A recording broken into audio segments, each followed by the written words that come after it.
Achondroplasia. Most women have chances to give birth to healthy babies.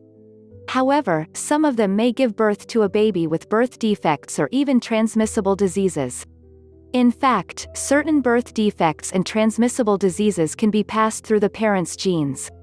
When one of the parents or both of them have the genes, they will pass the genes to their baby. In fact, there are many birth defects and transmissible diseases that can be passed to a baby through his or her parents.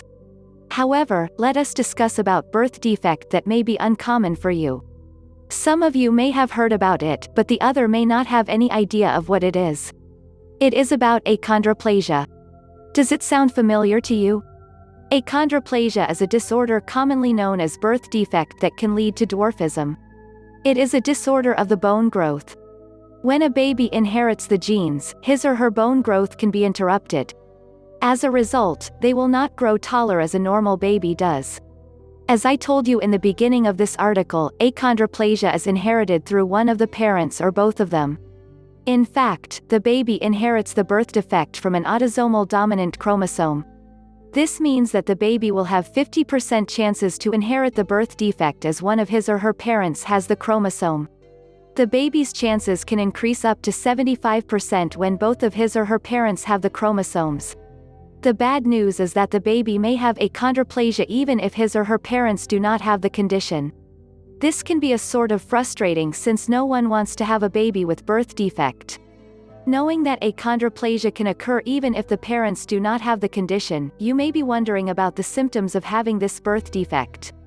In fact, the symptoms of achondroplasia can be seen as soon as the baby is born. The symptoms will include abnormal appearance of the hand. It is said that there will be a persistent space between the long and ring fingers.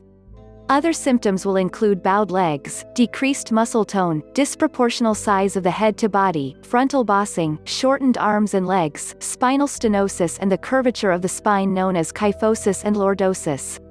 One thing you should know about this birth defect is that it will not affect the intelligence of the baby. In other words, the baby still has chances to be intelligent as a normal baby does. Knowing this, there is nothing to worry when your baby has this condition though you and your husband do not have it.